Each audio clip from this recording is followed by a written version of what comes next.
Thanks very much, Dr. Gibson. Next we have Dr. Sally Godsell. She is a family doctor here in Kelowna. Part of her practice specializes in obstetrics and pediatrics, so as you might expect, she's had conversations about vaccines more than once. She also is closely involved in clinical trials here in Okanagan. She's been doing this since 1992, and in that time has been the principal investigator on more than 100 clinical trials here in Vancouver. Sorry? Kelowna. Typical. Anyway, apologies. She told me that she caught an Olympic athlete cheating at the 1978 Summer Olympics. I'm not going to say which country, but it was Russia. So that's pretty cool. And she's going to talk to us about sort of new and emerging developments in vaccines and vaccine research. So please join me in welcoming Dr. Godsell. Hi, thank you very much, and thank you for coming out such a lovely summer afternoon. And this morning I was gardening, and when I get home tonight, I probably will watch the hockey game. I'm probably the oldest of our presenters this afternoon. I was born in the mid-50s, and black cloud over my parents that time, there were 4 of us growing up, was the possibility of polio. We grew up in Ontario. We had a summer cottage. Ontarians do this, they have a summer cottage as opposed to the winter cabins in BC. And our neighbors in Ottawa had a son who was just a little bit older than I was, and he wanted to learn French. So he went off to Paris. When he was there, he got, just shortly after arriving, he was put into a street residence, and he collapsed in the hallway. Because he was a new student, the caretaker thought he was drunk, and so he hauled him off into his room, where he was found 3 days later. He had polio, and he came back as a paraplegic. He teaches French at Carleton University, and we've always been very good friends. But I do remember all these photographs of kids in iron lungs, these ventilation chambers, and it was not a good time for my parents. I mean, they must have been worried about us. The other thing is being a family doctor. During this, I guess I'm kind of at the end of the baby boom, I guess I would say, is that I've seen the results of some of these preventable diseases. I've had a number of young men, at least they were young when I was treating them, who were infertile as a result of having lumps. They developed lumpsorchitis and they couldn't have kids. I've also treated children with the devastating consequences of rubella syndrome. I have worked in hospitals in Ottawa at the Children's Hospital where children have died of measles encephalitis. I can say that I am I've had them all. I've had measles, mumps, chickenpox, and I survived. I guess the majority of us do, and so we build up natural immunity. But having gone through those illnesses, I can tell you as a child, they were not happy experiences, and I would have loved it if I had had an immunization, to prevent those things. Now, unlike my esteemed colleagues here who are professional lecturers, I'm not. I have, a long experience in family practice, and most recently in clinical trials. So I'm out of my family practice now and working in clinical research. And we have a company that specializes in doing outpatient trials in phase 2 and phase 3 clinical trials. But what I wanted to talk about was to give some order to this talk. I did a lot of research preparing this, and it's just a question of finding the right structure, making it logical, hopefully teaching you what goes in, or letting you know what goes into development of a new vaccine or a new drug. Because it's very time consuming, it's very laborious, it's very meticulous, and and one's work is very, very heavily scrutinized. In 2008, the Nobel Prize in medicine was awarded to 3 researchers in viral studies. 2 of them were French and responsible, they did their work in 1984. As you can see, it takes a while for the Nobel Committee to catch up on the significance of the work. They did their work in 1984, and they got the Nobel Prize in 2008. And this was François Barré-Sinousset and Luc Montagnier, and they got their work for the HIV research. So they were the ones who identified the HIV virus and connected it with the AIDS, with the HIV. It's a long latent virus, but it can result in AIDS. The Nobel Prize was split, though, also with a German, Harold Zerhauser, and he was from Dusseldorf. And he was working in the 1970s and 80s, and he was working against current scientific opinion about HPV, which is human papillomavirus. Now, the HPV is the most commonly transmitted STD. He found that there were more than 100 types of HPV, but only a certain number of them, like 2 of them particularly, were responsible for 70% of cervical cancers. He was able to clone HPV 16 and 18, and these were responsible for 70% of cervical cancers. Now, there are another 15 or so that put women at high risk for cervical cancer as well, but 17 and 18 really stood out. They also identified the HPV 6 and 11 as causing venereal warts. Now, these are very commonly transmitted viruses, sexually transmitted, and approximately, like over 80% of American women will have contacted at least one strain of HPV before the age of 50. So his work was quite outstanding. And this is interesting. Now, fast forward now. Well, in 1984, this was the same time that he released the information on the HPV virus in association with cervical cancer. This was the same year that the virologists identified the HIV/AIDS connection. So, the U.S. Secretary of Health in 1984 declared that a vaccine would be available for HIV/AIDS within 2 years. That was in 1984. Now, we'll fast forward now to 2005. They did an economic study which estimated that approximately $682 million is spent annually on AIDS vaccine research. As far as HIV vaccine goes, we are still at the drawing board. The HIV virus is particularly difficult. It's a virus that keeps mutating. The little parts on the HIV virus, which one wants to attack with antibodies, there are very many of them, so a vaccine would have to be extremely comprehensive. We're talking about the way the class of vaccines were developed. Generally, we look at people who've recovered from an infection. So you're talking about the people who recovered from smallpox, who had a natural immunity. We don't have people who have recovered from AIDS. So there is no natural immunity. We can't learn from people who've had illness. The other thing is that HIV is a latent bacteria or a latent virus, so it gets into the system and can be there for a very long period of time before a person gets AIDS. So it's a tricky virus.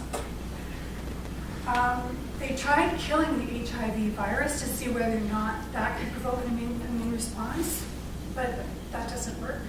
And they looked at live attenuated HIV viruses, but they were just too risky. There was one small trial, I think it was done in Thailand or Uganda, where they used a live attenuated HIV virus, and some of the people actually became more susceptible to AIDS. So that trial was immediately stopped. So you can see that what the U.S. Secretary of Health could not have predicted that was the HPV vaccine and the doors that were open to that.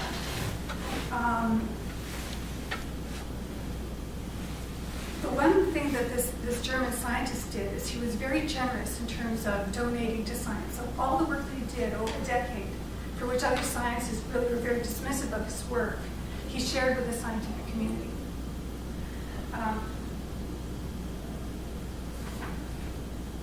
So I'm going to I'm very old-fashioned. I'm a bit of a dinosaur. Remember those markers? Oh, right here. So I don't have these nice slides. So I'm just going to give you a very brief description, because I'm kind of a visual person, in how a new drug comes to market and what's involved in the research. So first of all, you have a bright idea.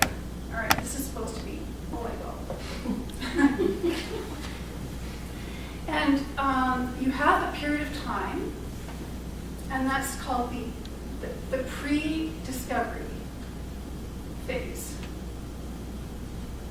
So you know that there might be something going on, with an illness. You have a concept that something might work, and then lo and behold, you find a drug, or you have a theory that this drug is going to work against the illness for which you're going to develop. Now, this is the preclinical studies. Now, the preclinical studies look at this molecule X, or this drug X, and this would include, and this goes on for about 3 years, and this would include all the animal studies. So you have, mice, rats. Mice. I have dyslexia. Rice? Yes. Rice and rats, yes. Mice, rats. I'm not a professional lecturer here. Dogs, unfortunately, and monkeys, very sadly, but all of these help contribute to saving lives. So a huge amount of work goes into finding out what happens when you give this drug to these particular animals, and they have to go through generations of animals as well. So it's a huge amount of work done there. And then you get into, so this is early research and preclinical development. Now you get into, and this I would say is basic science research. Now you go from here on to the clinical research. And with clinical research, this generally takes anywhere between 6 to 8 to 10 years. And what they do here is they take this drug and they will start to use it on humans. And this is divided into 4 phases. Phase 1 is when you take a small group of healthy people who are prepared to stay in a small center, usually a little clinic. They can stay there anywhere between 1 night and 30 nights. They're a small group, and they're given drug. They don't have any illness. They're usually healthy people, and they get paid to do this. And they agree that they will take whatever it is, and the metabolism of this new drug is going to be experimental. It's going to be assessed. So they'll see how does the drug work in them, how is it metabolized. They have umpteen lab tests, blood tests, ECGs. They want to really measure the safety of it. Now, phase 2 and phase 3, these are the types of studies that I do. These are phase 2 and phase 3, measure the safety and the effectiveness of the drug.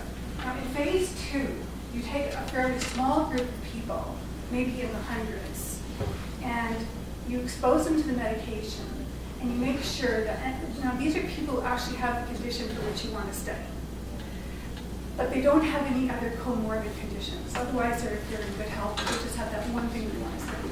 So in phase 2, you would determine whether or not the protocol is effective, and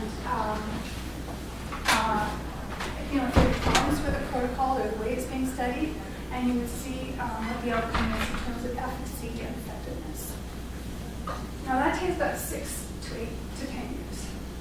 Then, if the phase 3 study is coming out looking good, then what happens is that there's a federal assessment. So this would be like FDA. And this takes another 2 to 3 years. And during this time, they have to show they're going to scrutinize all of these studies with a very fine comb and make sure that they are up to par with no mistakes, it's not biased. They're also going to see whether or not other groups can reproduce the findings that this pharmaceutical company has done. So now, finally, the drug comes on the market here. And then after that, it goes on, and phase 4 studies can be done out here. Phase 4 is basically post-marketing studies. We give it to a large number of people, and the adverse events or any side effects will be reported back. As far as the pharmaceutical company goes, in terms of marketing, this is just kind of on the economic side of things. This process takes tens of millions of dollars. It's enormously expensive, really, really expensive. You can't have a little drug company that's found something conducting clinical trials. They really have to partner up with some of the major pharmaceutical companies. The patent goes on for 20 years. The patent is declared here. That's time 0. The time that they can start marketing it is here, which is probably at least 13 years. In order to recover their costs, they've only got up to 20 years. So in 7 years, they have to recoup all the money that they spent here. Now, there was a problem with the vaccine companies. What was happening was they were getting huge lawsuits filed against them because of the autism support groups, and where they put a lot of pressure and settlements. And there was a period of time where the pharmaceutical companies that do vaccine trials said, we're not going to do it anymore. It's not worth it. So in the United States, there was a protection for vaccine companies. So the people who were seriously injured from the vaccination would be compensated, but wouldn't be coming out of the pharmaceutical company. Now, there was a very exciting, now I'm going to go back to HPV because I think that's really a really neat story. The first bright light came on in 1842 by an Italian physician who discovered that cervical cancer you could get in married women and prostitutes, but not in nuns. And he did a little research himself and thought, this is a cancer that can be sexually transmitted. So that was very interesting. But he did not have an electron microscope. He did not have all the technology in order to isolate viruses, and to clone viruses, and whatever. So it wasn't until in the pre-discovery phase, in the 1970s to the 1980s, that the German scientist was working on it. He shared his information, which was very generous of him because that was 10 years of very dedicated work under opposition. It was picked up here by Merck, which is a large German company. And they started their research in 1993. Now what they did is they looked at, Merck is the one who developed Godsell.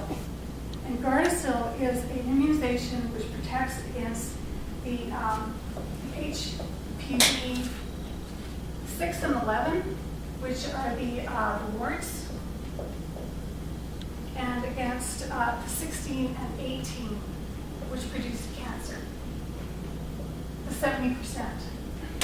Now, there are others that contribute to the other 30% that have not been developed yet. So unfortunately, ladies, even if you get this immunization, you still have to go for your pap test. Because even if you have Godsell, it doesn't protect you against the 30% of other HPV viruses that can cause cancer. In 2006, in 2006, the FDA approved Godsell. And it was in 2007 and 2008 that Canada has been promoting Godsell. So here you look at the pre-science. This took 151 years. The vaccine development from 1993 to 2006, that was 13 years. And just to put this in context, like, why is this vaccine so important?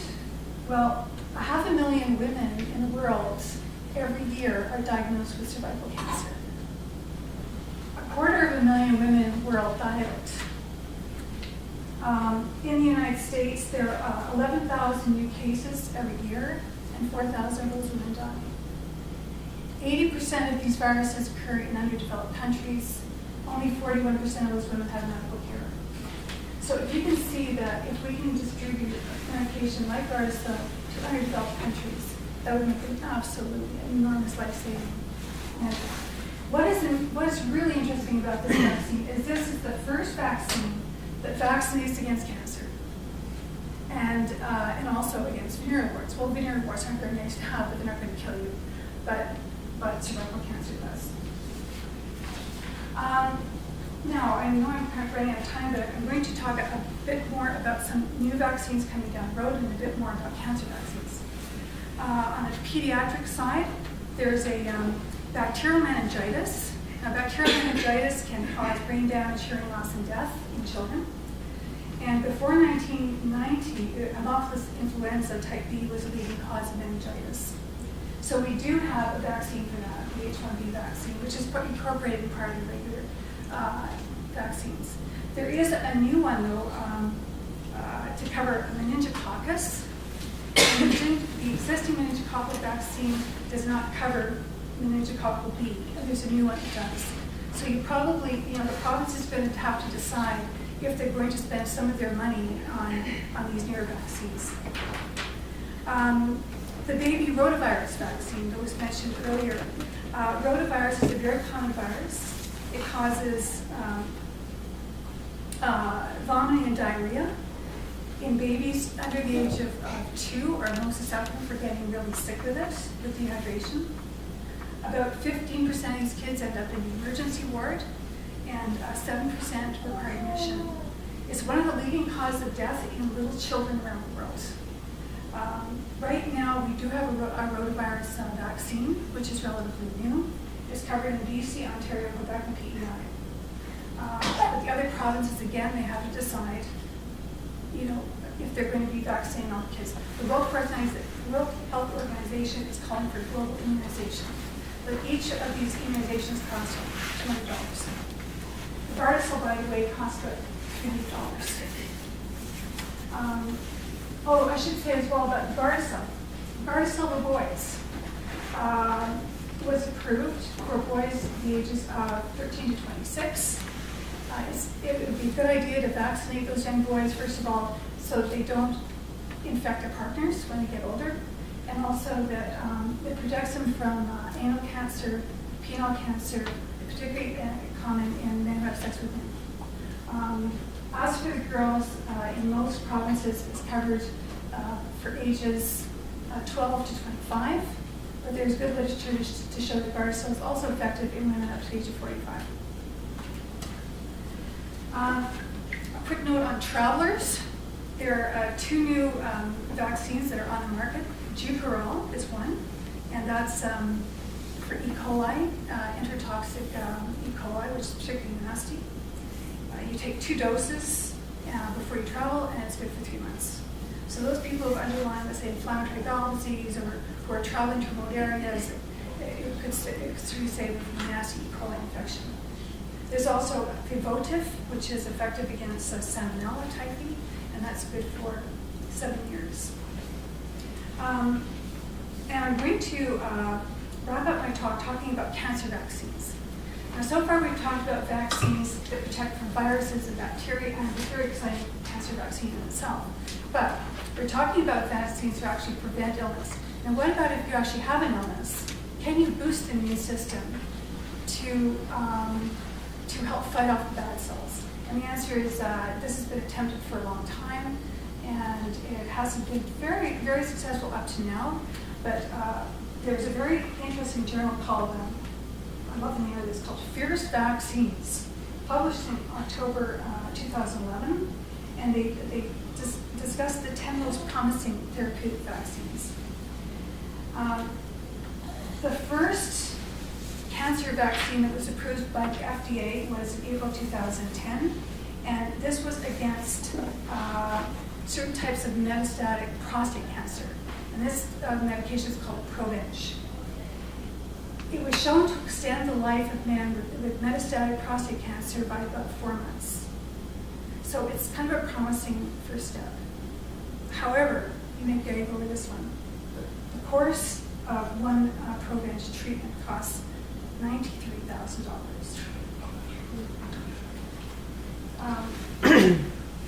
There are, under development, there are 2 breast cancer vaccines, both in phase 2. GSK, GlaxoSmithKline, is collaborating with Abbott, working on vaccines in malignant melanoma and non-small cell lung cancer. And they're both in phase 3 development now. And it's kind of nice to see 2 big companies cooperating. What they're trying to do is to find out those people who will be sort of genetically qualified for some of these new vaccines, which are obviously very expensive. There are 2 cervical cancer vaccines. There's one in glioblastoma, which is a type of brain cancer. There's one in pancreatic cancer, head and neck cancer.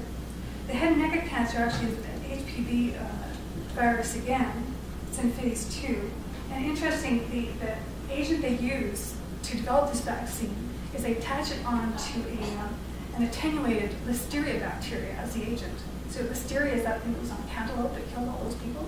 Well, what they do is they take a deactivated listeria bacteria and add the viral antigen to it. A quick mention about non-cancer vaccines. One's very interesting. It's a celiac disease. And this is in phase 2 studies, one in the United States and Australia. Celiac disease is where you get this leaky gut and sensitivity to gluten. Well, what they've done is they broke down the gluten into 2,700 distinct fragments. And they tested it on blood of 200 people who had celiac. And they found that there were 3 culprits in the gluten molecule that actually provoke the T-cell response. So what they've suggested is injecting these 3 peptides in saline into a body in small doses. And in effect, it's much like an allergy desensitization, actually sort of provoking a desensitization against gluten. So that'll be interesting. There's another study being done for recurrent vulvovaginitis with Candida, and that was what Janet had put up on the slide.